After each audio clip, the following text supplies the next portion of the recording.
Governor, thank you. Thank you.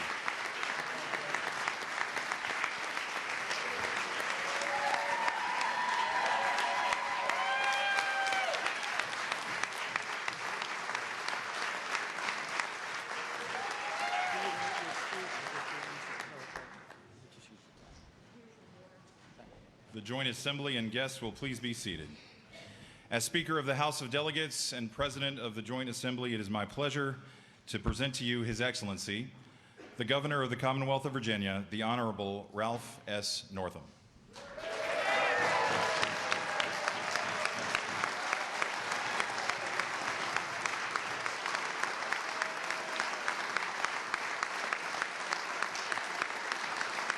Thank you all.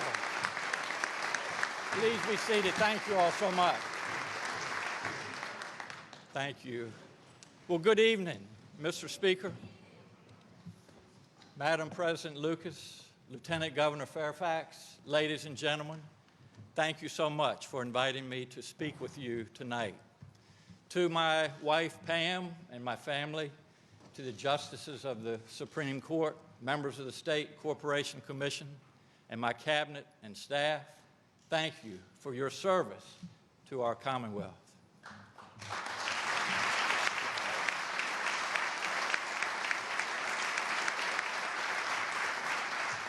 And to Justices Lemons and Mims, congratulations on your retirement, and thank you as well for your service to Virginia.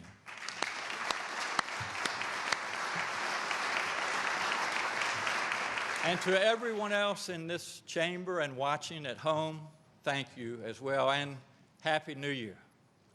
This is my fourth and final address to you and to the people of Virginia. This speech, an update on the state of our Commonwealth, is a long-standing tradition, and it has value behind what I say here tonight.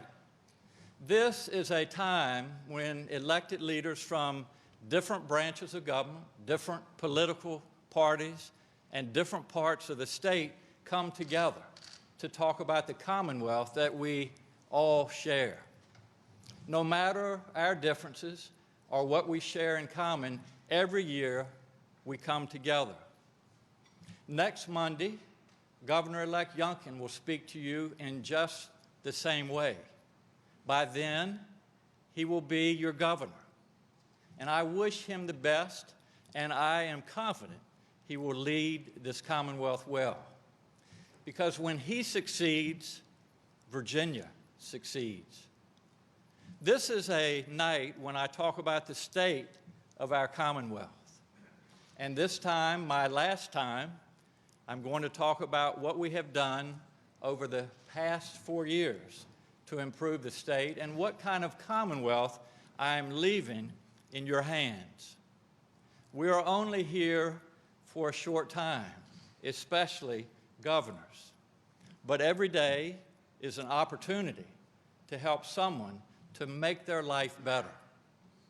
And that is how we have governed. If you ask me who we are in Virginia, I would tell you we are people who care about each other. We try to treat each other right. We want our neighbors to succeed just as much as we want that for ourselves. We know that it's not enough for me to be doing okay. You need to be doing okay too. And our policy choices are rooted in who we are, people who want the best for others. My adult life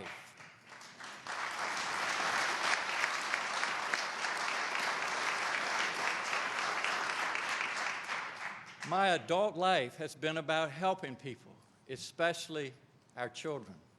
Serving in the Army, working as a medical director of a pediatric hospice, and caring for thousands of children, all of those roles have helped me to help people. I saw the Senate, the Lieutenant Governor's office, and now the Governor's office as a means to help people at a different level, especially those who need it the most. It has been a chance to help people with fewer resources. And I also saw a chance as the first governor in generations to come from a rural area, to put a greater focus on helping rural Virginia. Shortly before I ran for Senate, I evaluated an infant in the emergency room. I diagnosed that infant with cerebral palsy, seizures, and cystic fibrosis. All of those are serious medical conditions, and they require a lot of care. As I walked back to my office, I saw the father on the phone. He was crying and saying he could never afford the medical care that his child would need. That experience convinced me that health care is a right. It's not a privilege.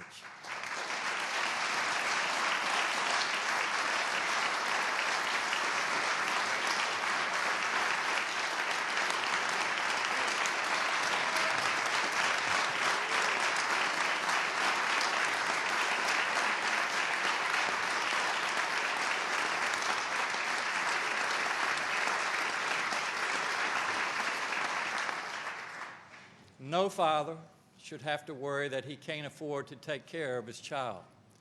I ran for office to help that man and others like him. I also remember as a doctor sitting with a family whose child had picked up a loaded gun in the home and shot himself, dead at age 3.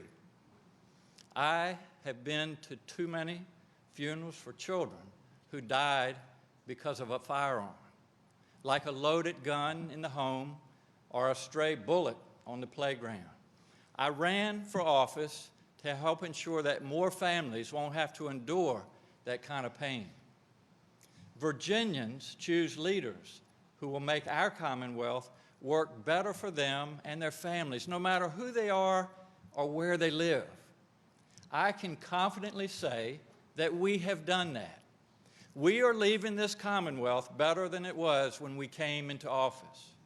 We have built a state that does a better job of treating people right. It's more welcoming, it is more open, it's more fair, and it's more equitable.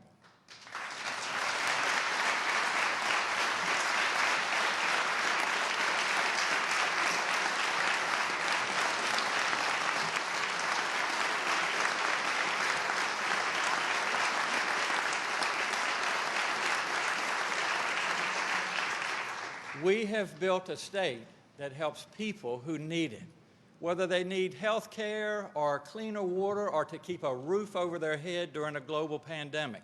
We have built a state that recognizes the wrongs of the past and works to reckon with and rectify them. We have built a state where everyone has greater access to opportunity, the opportunity to get what you need to build the life you want to live where you want to live it.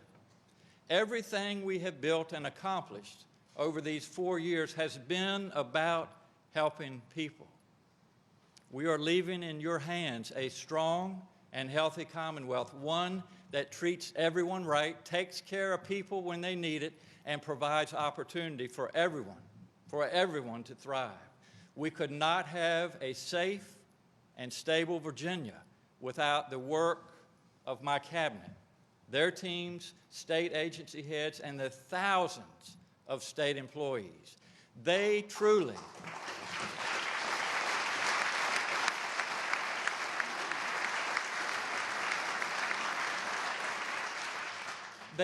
provide the service in public service, from law enforcement to road crews to social workers.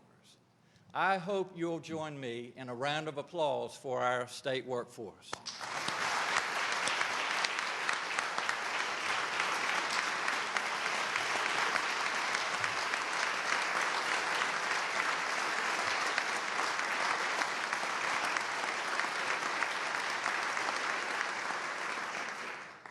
I'm leaving you with the strongest state budget Virginia has ever seen.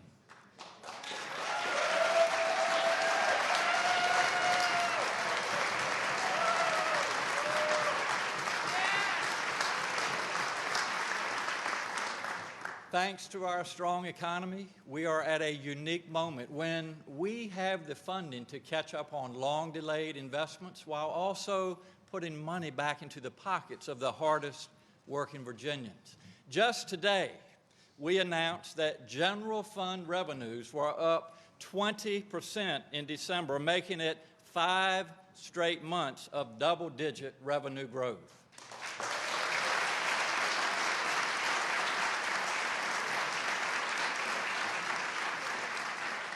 And we need to be clear. This is because we have consistently taken a prudent, cautious approach to budgeting. We have strengthened our balance sheet to keep our finances stable. We've made targeted long-term investments to help Virginia grow, help people get through the pandemic, and put money aside as a buffer for the future. In fact, I've sent you a budget that brings our reserves to more than $3.8 billion. That's 16.8%, more than double the 8% I set as a goal 4 years ago, and more than any previous governor of either party.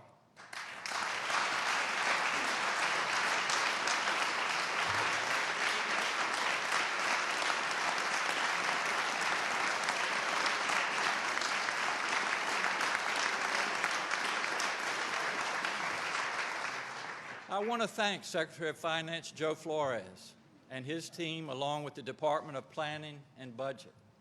Building Virginia's budget and keeping our finances steady and stable requires people who know state finances in and out, and we've been so lucky to have that during this administration. I want to thank also Senator Howe and Delegate Torian, chairs of the money committees, for their leadership over the course of some very complicated state budget cycles.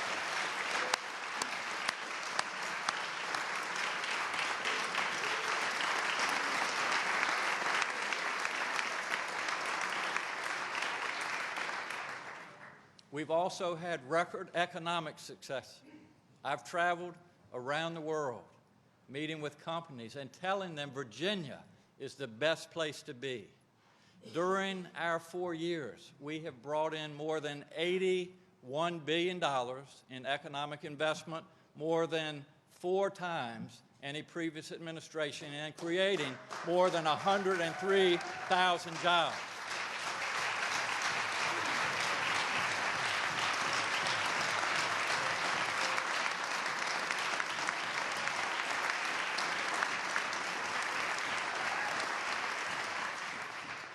For most people, the most important thing they need is a job where they can support themselves and their family. From day one, I wanted Virginia to be the best state for business because I knew it would mean we were doing the right things to attract jobs and help Virginians. That's why I am so proud that we've been CNBC's best state for business in back-to-back years, something no other state has done.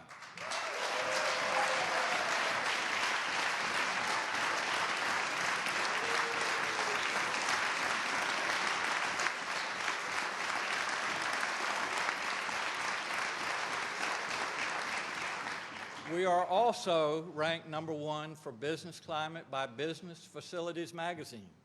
We have proven that when you treat people right, it's good for everyone, and it's also good for business. Businesses are excited to be in Virginia and to come to Virginia. Being named Best State for Business is a testament to our workforce, our education system, our commitment to diversity, and our strong business climate. From Amazon, making Virginia home to its second headquarters in 2018, to Micron's $3 billion investment to build semiconductors, to Blue Star's incredible commitment to make billions of medical gloves in Whitfield, Virginia, is the state where companies want to invest, put down roots, and grow. We have also taken steps to be a better state for our workers. I've listened to Virginians who told me they just couldn't support themselves on $7.25 an hour. They were always one paycheck away from losing the roof over their head. So that's why we're raising the minimum wage in the Commonwealth of Virginia. An increase to $11 an hour just kicked in, and we'll get to $15 by 2026.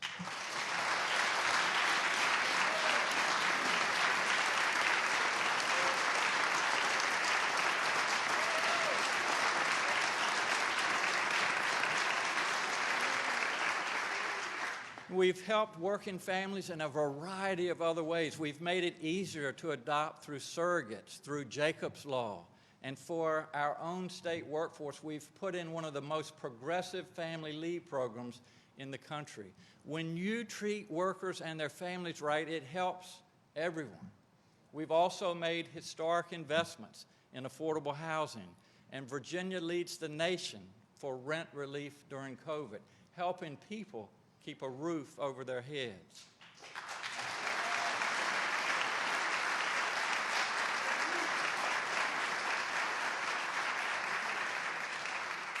I want to thank Secretary of Commerce and Trade Brian Ball and everyone on our economic development team.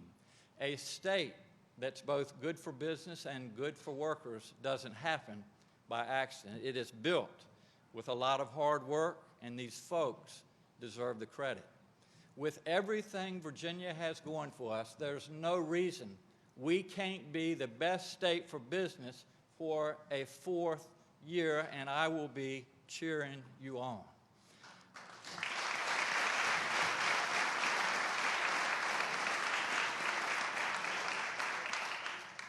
Our best in the country's success has come in part because we have been deliberate about building a workforce and an education system that are second to none. These days, if you want to get a good job and get ahead, you need additional skills training or education beyond a high school diploma. I have sent you a budget that continues the priority we've pursued all along.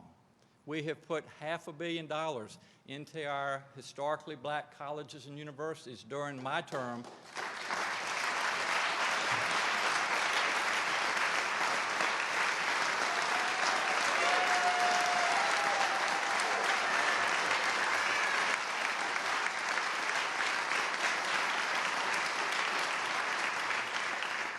That's an increase of 87%.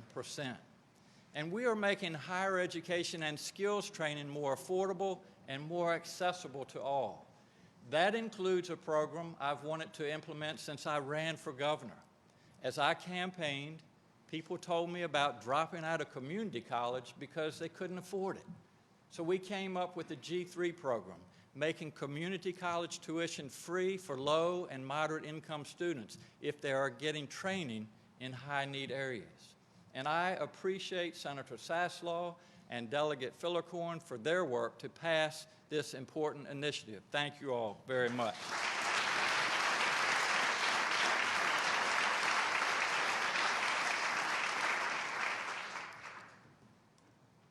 Our higher education system is dependent on our K-12 system. Every child deserves the same opportunity to get the skills and knowledge they'll need to thrive in life. That's why for the past 4 years, we have increased our investments in K-12 education. We've put historic amounts of support into at-risk students. We've raised teacher salaries more than 10%, the largest increase in 15 years.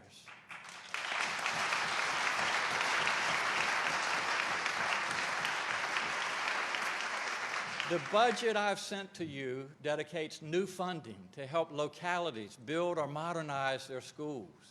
And we have invested in early childhood education, our littlest learners. As a pediatrician, I know that brain development starts early. Those first years are vital. And a robust early childhood education system means that children with fewer advantages can get the same good start in life. I am so grateful to my wife, Pam, who made early childhood education her mission, and everyone who has worked on the early childhood team in our administration. Thank you so much.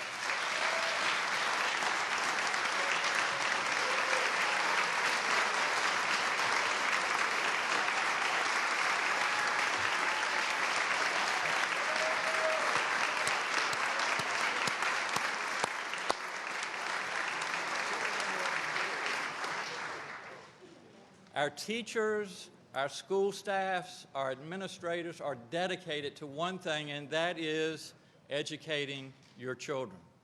They are highly trained and skilled, and they do a phenomenal job.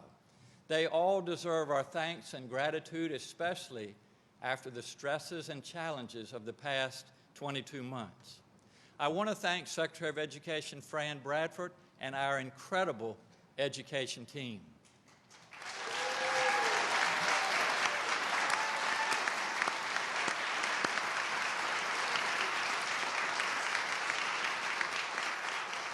I also want to thank Virginia's first Secretary of Labor, Megan Healy.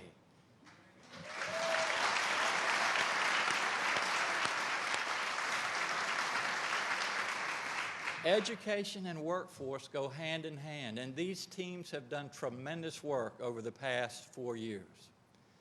Education does not just happen in a classroom, and it is not the young only the young that can learn new things. If we're not learning, we are stagnating. And if we cling only to what we think we know without keeping our minds open to new information, then we cannot move forward. My administration has made it a priority to ensure that in Virginia, we understand our past so we can learn from our mistakes. For too long, we've been comfortable telling a story about Virginia's history that left out a lot of people and a lot of uncomfortable facts. But we cannot pick and choose history based on how it makes us feel.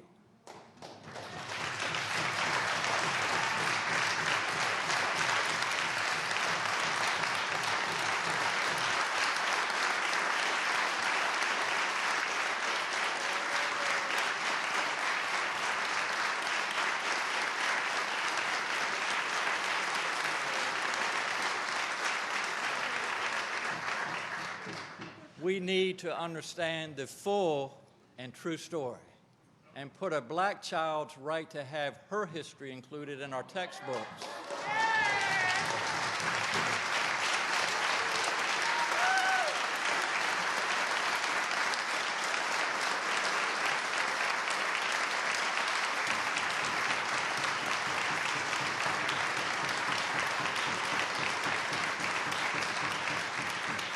We need to put her interests in our textbooks before our own desire to feel comfortable. That is the only way we can understand how yesterday affects today and make changes for tomorrow. We are a commonwealth of contradictions, the place where the first enslaved African people landed and the place where representative government was born. We have worked hand in hand with many of you to make Virginia a place that reckons with its past. We have given greater support to institutions dedicated to telling that full and painful story. We've focused our historical resources on telling stories that have been marginalized. For example, when Senator Richard Stewart, a dear friend of mine, found that stones on his property used on the riverbank to control erosion were actually headstones, he called for help. And we discovered they had been taken from the historic Black Harmony Cemetery in Washington, tossed aside during development with no respect for the people that they represented.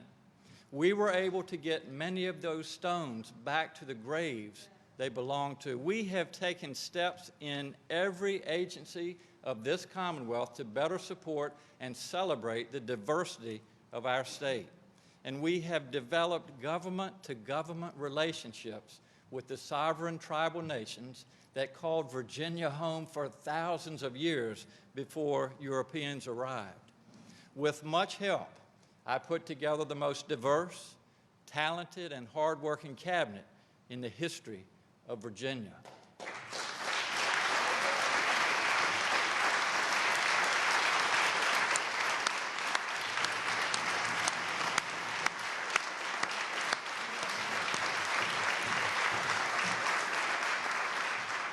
We created the state-level Office of Diversity, Equity, and Inclusion, led by the country's first cabinet-level chief diversity officer, and I thank Dr. Janice Underwood and her team for all their work.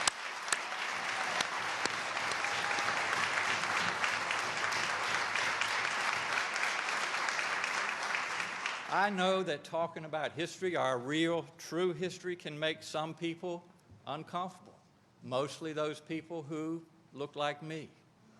And I have not always understood the ways that the uglier parts of our past affect things and people today.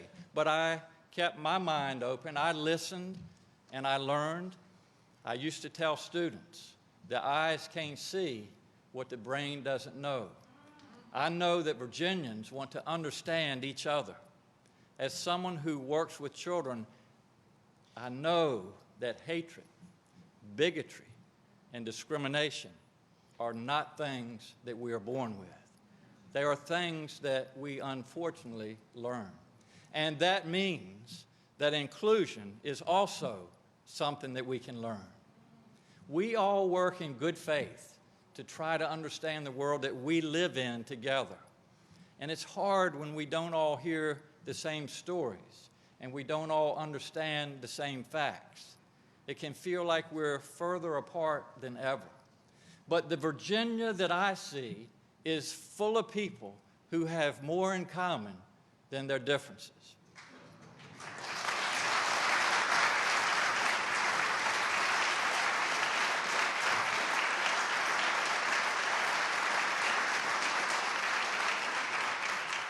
The better we understand our past, the more we broaden that common ground.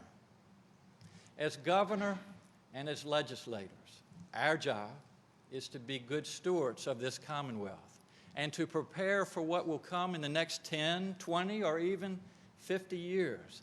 When it comes to the environment, we know that the next 50 years, the next 5 years, will be a time of great change. We're already seeing that. Christmas Day, right here in Richmond, was 70 degrees. And last week we got more than a half a foot of snow. In Colorado recently, wildfires burned 1,000 homes, and then the ashes were covered by a blizzard. Western Kentucky towns were devastated by rare December tornadoes. So our climate is changing, and our weather is changing faster than ever and with devastating consequences. We must do our part to stem the tide and make sure that the world we live for our children, that we leave for our children and grandchildren, is safe. I ran for office in part because I was seeing the demise of the Chesapeake Bay, the disappearance of subaqueous grasses, crabs, and other living creatures. I ran for office to help save and protect our waters and air for our grandchildren to enjoy. In the past 4 years, we have invested strongly in clean energy. I was proud to sign the Virginia Clean Economy Act, and I thank Senator McClellan and Delegate Sullivan for spearheading the work to get that legislation passed. Thank you so much.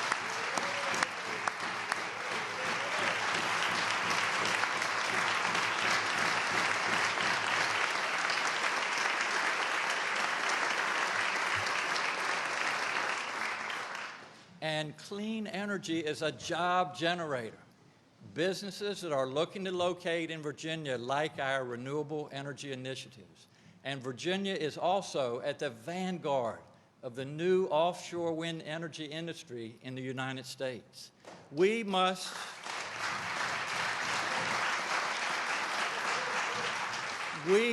embrace clean energy because the cost of not doing so will be devastating. If you want more floods, if you want more fires, if you want more storms, more disaster, and more destroyed property, lost jobs, and devastated communities, then do nothing.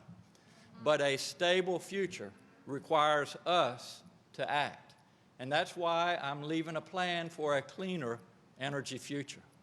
And it's also why we've spent 4 years making our waters and our air cleaner and safer for our children and our children's children, including investing $1 billion in cleaning up the Chesapeake Bay.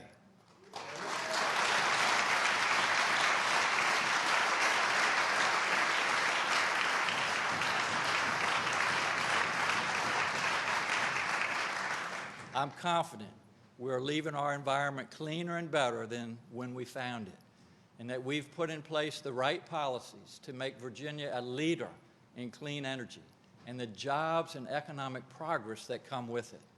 I want to thank Secretary of Natural and Historic Resources Ann Jennings and her team for their work these past 4 years to make Virginia's environment a better place. Ann, thank you.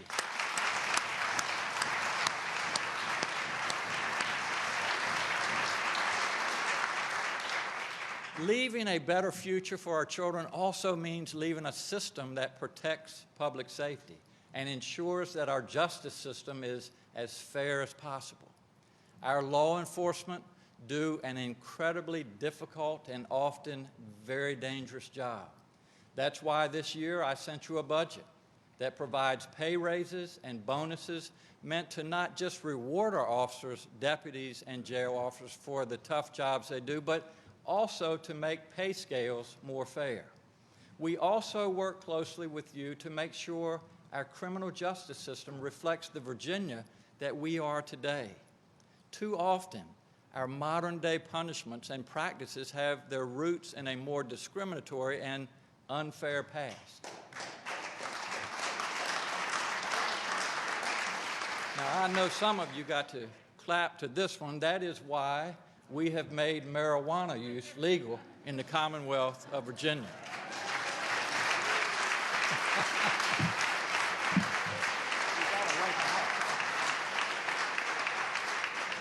And I want to thank Senator Lucas, Senator Eben, and Delegate Herring for their work on this policy, which is complicated but very important.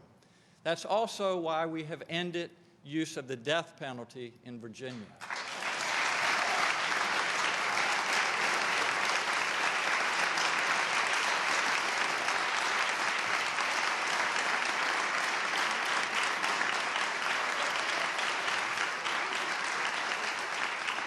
The first southern state to do so, because it was applied unfairly and we couldn't rely on the system to get it right.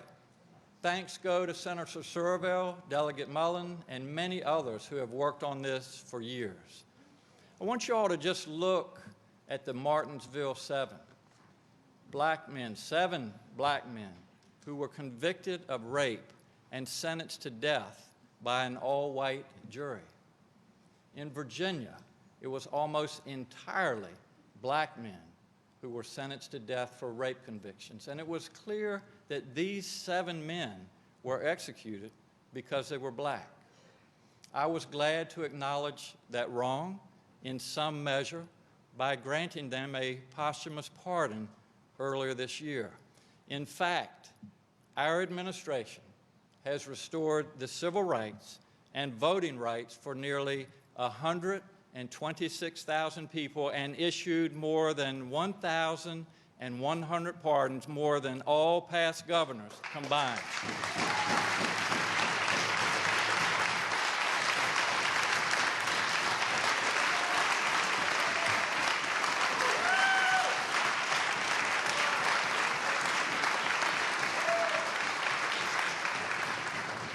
We cannot expect people to fully re-enter our society as long as we hold that conviction over their heads and refuse to treat them like full members of society. You know what? If you commit a crime, you should expect punishment. But punishment should fit the crime. This year, Virginians could have a chance to vote to make the restoration of rights automatic if the work of Senator Mamie Locke and others is successful. There must be a date at which we say enough is enough. You've paid your debt, and it's time to move forward. That's who we are in Virginia.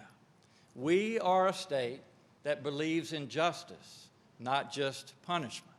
And we are a state that believes in grace and in mercy. The facts demonstrate that what we're doing is working. In the last 5 years, Virginia has had one of the lowest recidivism rates in the country. And so I want to take this opportunity. I want to thank Secretary of Public Safety Brian Moran and his team for all their work to make Virginia a state that is safer and more just for everyone. Thank you, Secretary Moran.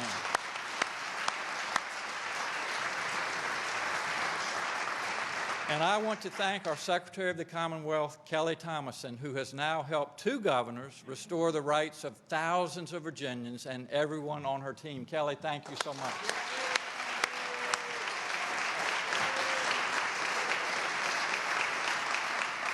They have done an incredible job. I mentioned that we restored voting rights for thousands of Virginians. Voting is fundamental to our democracy. Many Americans have fought, and some paid the ultimate price to protect the freedoms we have under our democratic system, including the right to vote. That's why voting should be as easy as possible for as many voters as possible. Yet, for too many people, barriers still exist. I remember talking to a trucker who told me his schedule was so unpredictable that he often didn't get to vote because he was on the road on Election Day.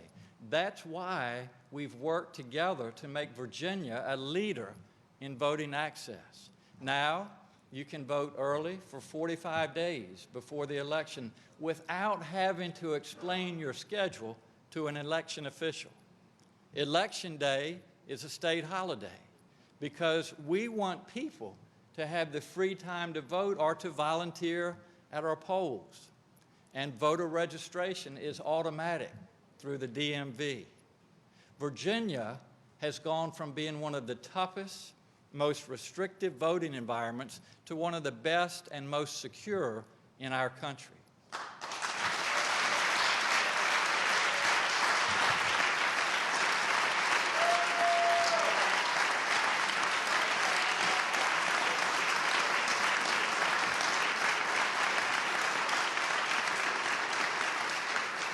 I want to thank Senator Deeds, Senator Locke, Senator Lucas, Delegate Herring, Delegate Simon, Delegate Van Valkenburg, and many, many others. Because of these changes, we have seen record voter turnout in the past 2 elections. In fact, the 2021 election, in which all of you in the House were elected, saw a 20% increase in voter participation over 4 years ago.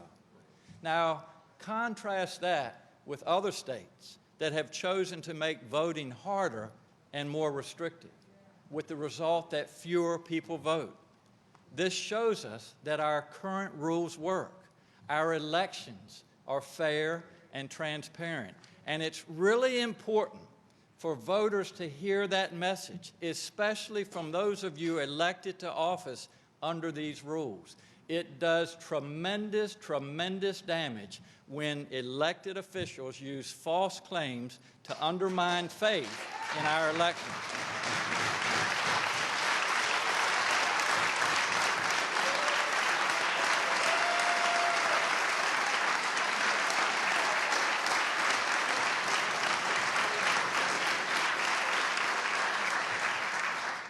Voters deserve better, and our elected officials need to do better and not perpetuate anyone's big lie.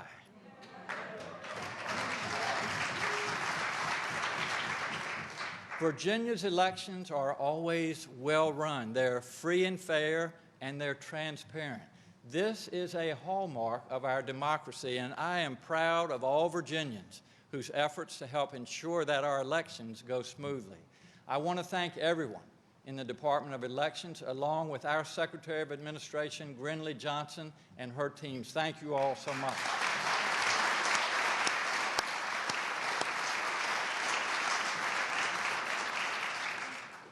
Voting is a right, not something to be held back as a privilege reserved for a few. Access to health care is also a right, not a privilege, to be reserved for those who can afford it. Like the father that I mentioned earlier, faced with not being able to afford care for his sick child. That should never happen in Virginia.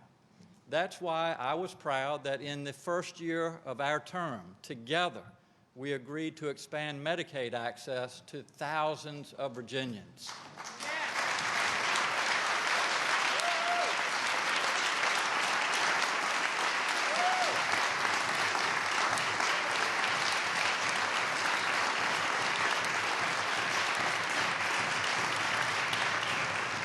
I know that we couldn't foresee the pandemic, but I am glad that when a global health crisis arrived, more than 600,000 Virginians had access to care that they did not have in 2018. Thanks to the work and cooperative spirit of the Southwest Virginia delegation, and I promise I won't mention you by name, we were able to make that happen. We were able to come together across party lines because it was the right thing to do. That, again, is who we are. We don't just want health care for ourselves, we want it for our neighbors. And never before has our health been so dependent on others as in the past 22 months of this pandemic. In the midst of a contagious respiratory virus where my actions affect you and your actions affect me, we needed Virginia to be a state where people take care of their neighbors. As the nation's only governor who is also a doctor, I am proud of how Virginia has handled this pandemic.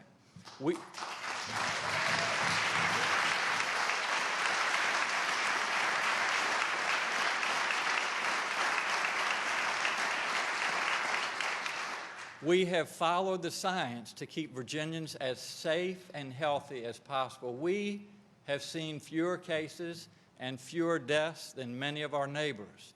Nearly 90% of our adult population has had at least one shot. We're the 9th state in the nation for having our residents fully vaccinated and for vaccination rates for teenagers.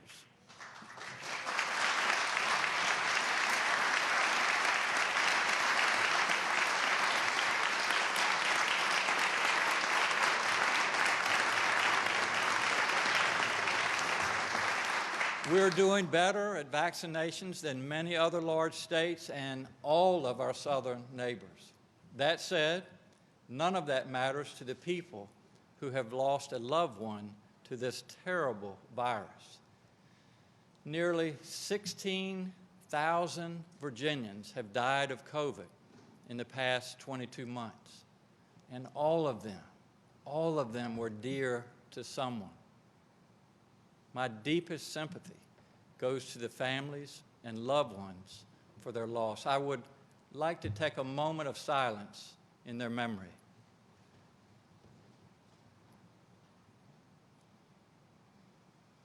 As I leave office, I hope that our Commonwealth will continue doing what we know works. Follow the science, get vaccinated, wear masks, take care of other people, not just ourselves. That is who I know Virginians to be. And I want to thank our Secretary of Health and Human Resources, Dr. Vanessa Walker-Harris, and her team. I also want to take a moment to thank the thousands of doctors, nurses, teachers, guardsmen, and women, and public safety officers who have worked tirelessly to keep us safe.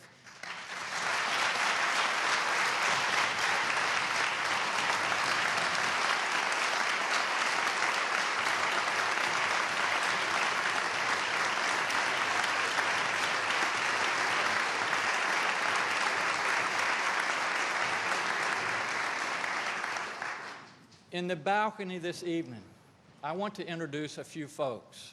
We have Major General Timothy Williams, who leads our Virginia National Guard, Dr. Lindsay Marr, the Charles Lunsford Professor in Civil and Environmental Engineering at Virginia Tech, whose groundbreaking research has helped guide not only the nation, but the world during this pandemic, Dr. Norm Oliver, who has led our Department of Health with distinction and compassion, and Dr. Danny Avula, who dropped everything when this pandemic broke out to lead our COVID task force. Please give them a round of applause.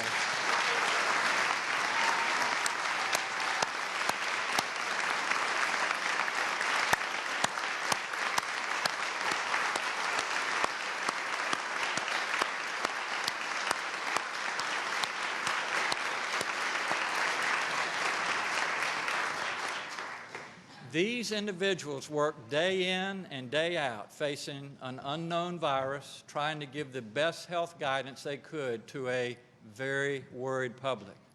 If you look at our COVID data, you can see that we have lost fewer Virginians than many other states. This team has saved thousands of lives, and on behalf of just a grateful Virginia, I say thank you again so much. We owe our thanks to public health workers. They are truly public servants dedicated to helping their neighbors stay safe and healthy. They deserve our gratitude. It hasn't been easy, and their work is not done. If you want to thank them, our public health workers, our local health departments, our doctors and nurses in hospitals, our long-term care facility staff, then you know what to do. Get vaccinated or boosted, wear a mask, protect the people around you. That's how to thank a healthcare worker.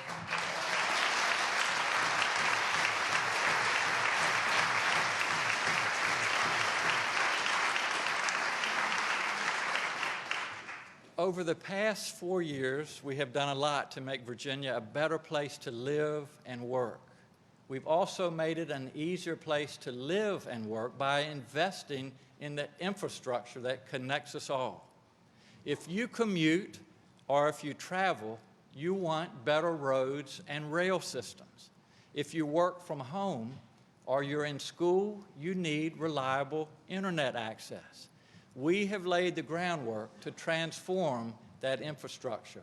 In just 4 years, we've moved broadband investments from $4 million a year to $2 billion a year. We are on track to have universal broadband on its way to every community by 2024.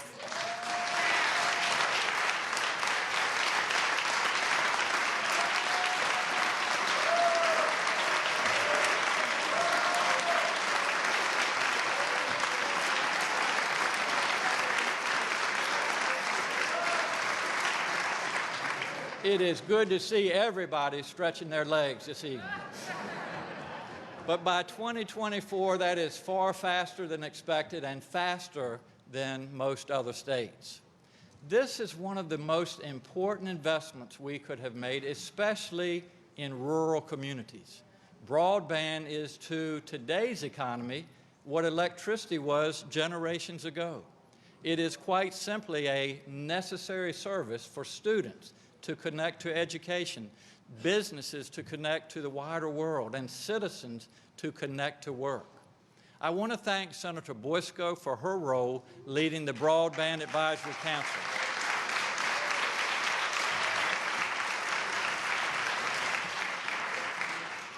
That council has played an important part in this progress. Thank you so much, Jennifer. We've also made generational investments in roads and rail. $3.8 billion to expand the Hampton Roads Bridge Tunnel, $2.2 billion to fix I-81, and $3.7 billion to transform rail across our Commonwealth. These projects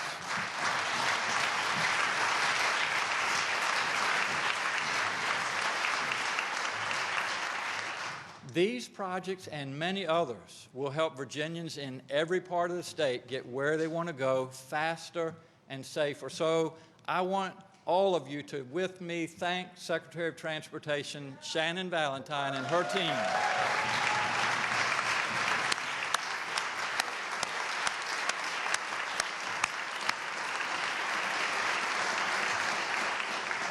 Their work has literally transformed the way that we move around in Virginia. Investments like broadband are especially important for rural Virginia. As you all know, I was born and raised on the Eastern Shore. And one of my goals as governor was to put more focus on the needs of rural Virginia. Too often, rural communities feel left behind. You often hear people say, just like me, we grew up in rural Virginia, but now they live and work somewhere else. Rural areas often don't have the same work or educational opportunities as our urban and suburban areas. In other parts of the state, you often hear, well, why don't they just move? But You know what? That's not the answer. Instead of encouraging people to leave rural areas, we have worked to bring more opportunities to them. I've made rural Virginia a priority, as my friend Senator Bill Stanley reminded me recently. I promised him I wouldn't forget the South Side, and he'll tell you that I lived up to my word.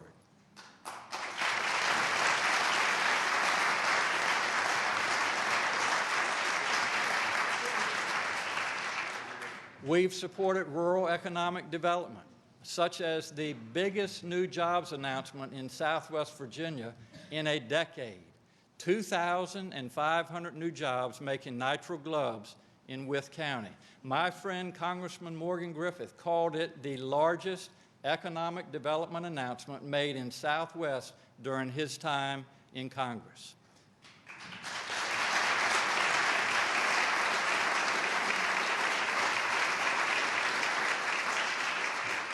We created the Office of Outdoor Recreation to promote Virginia as both a great place for outdoor businesses and for outdoor travelers. This section of the economy is huge and has great potential for growth.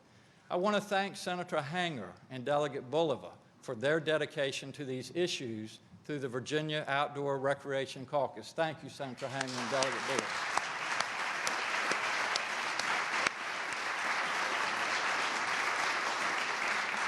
We created the Rebuild Virginia program, investing nearly $400 million in grants to help our small businesses and communities across the Commonwealth stay afloat during the pandemic.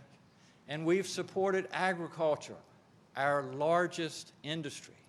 We've funded 55 agriculture and forestry industries development projects, more than the past two administrations combined, and we've supported and conserve working lands and forests.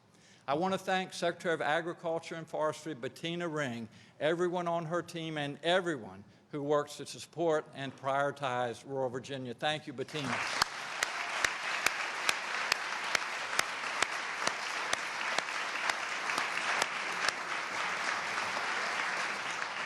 Every community from the Eastern Shore to Lee County and everywhere in between deserves attention, and it's been important to me that rural Virginia not be left behind. I also want to thank our Secretary of Veterans Affairs, Carlos Hopkins, who is actively serving with the National Guard in the Middle East right now, and Acting Secretary Kathleen Jabs. They and their teams have done amazing work to support veterans and make sure that we are well connected with the military operations that call Virginia home.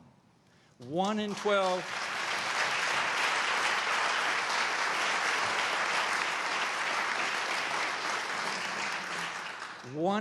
Virginians is a military veteran. I know we have a lot in the audience, and in fact, I'm one of them as well. In the past 4 years, we've promoted the V3 program to hire more veterans and taken a number of steps to help ease the transition to civilian life. We are one of the best states for veterans, and I hope we continue to take care of veterans as they deserve. I also want to thank our National Guard, led by Major General Timothy Wilson, who have done so much to serve this Commonwealth. We call on them to help in emergencies, from last January's attempted insurrection in Washington to natural disasters to our COVID response. They helped with testing in 2020 and vaccinations in 2021. And more National Guard members are deployed right now, tonight, now than any other time since World War II. Again, Major General Williams, thank you so much to our National Guard.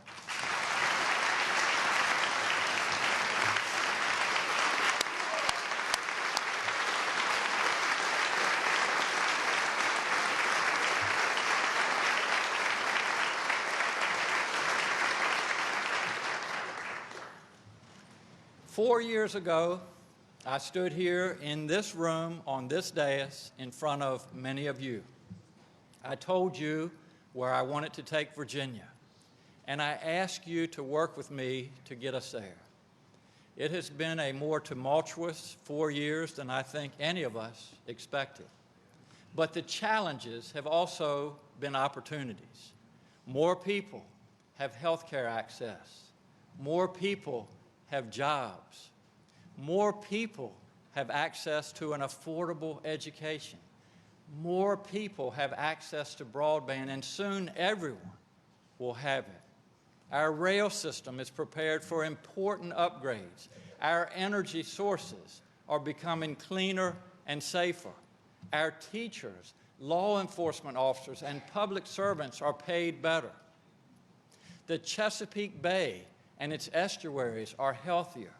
We are telling a fuller story of our shared history and inviting more voices to the table. We are protecting the rights of more people and making Virginia a more open and welcoming place to live. Tonight, I can say that together we have accomplished more than we could have dreamed of that night in 2018. At every turn, we've looked for ways to help people. We are leaving you with a Virginia that treats people right, helps neighbors when they need it, rectifies past wrongs, and helps everyone have the opportunity to thrive. That's who we are as a people, and we are all God's people, created equally.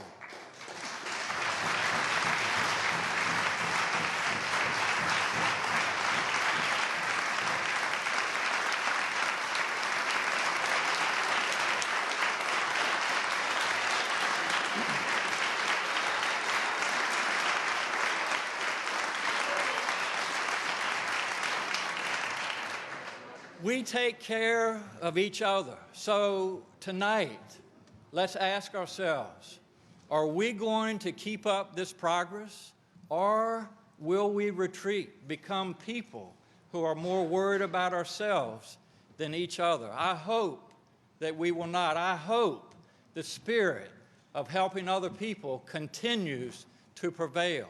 I hope we'll continue to be people who want to serve the world rather than conquer it. People who sow kindness and hope rather than anger and fear.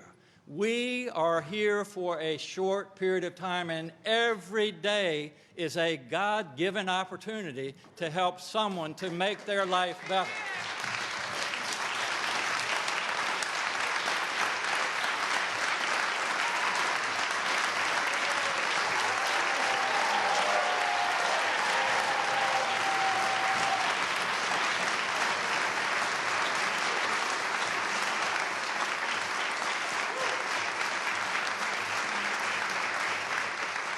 I am truly grateful to all of you in the General Assembly for the work you've done with me and my team and for your constituents. I have worked with some of you for a number of years as a colleague in the Senate, then as Lieutenant Governor, and now as Governor. I know that despite our differences, you all care deeply about this Commonwealth and the people that we all serve. And I again want to thank my cabinet and my staff, members of my cabinet. Please stand, my cabinet.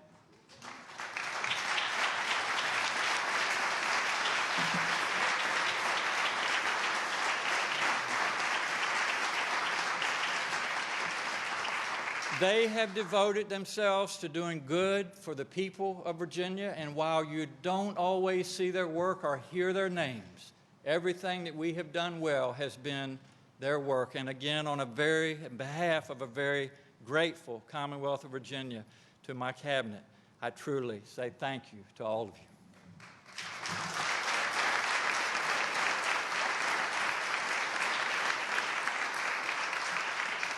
Over these past 4 years, I have been welcomed into communities in every corner of this great Commonwealth. I have met thousands of my fellow Virginians, and what I have been most struck by is this: Virginians are good people. You want to help others. You have a deep love of place and of your community. You want to see your neighbors do well. You put your trust in me to lead our great Commonwealth as the 73rd governor, and I promise to make the best decisions I could for you.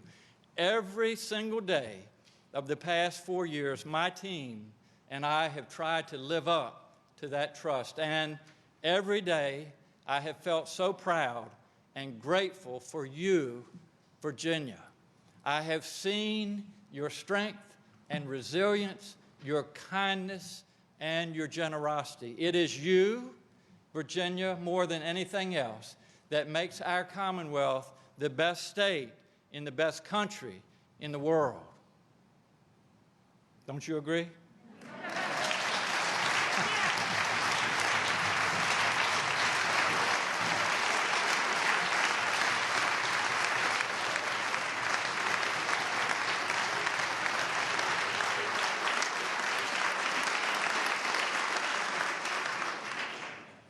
Speaking on behalf of Pam and me, it has truly been the highlight of our lives to serve Virginia. As a past governor rightly said, there is truly no higher honor than to serve as governor of the Commonwealth of Virginia. From the bottom of my heart, thank you so much, and may God bless Virginia, and may God bless the United States of America. Thank you all so much.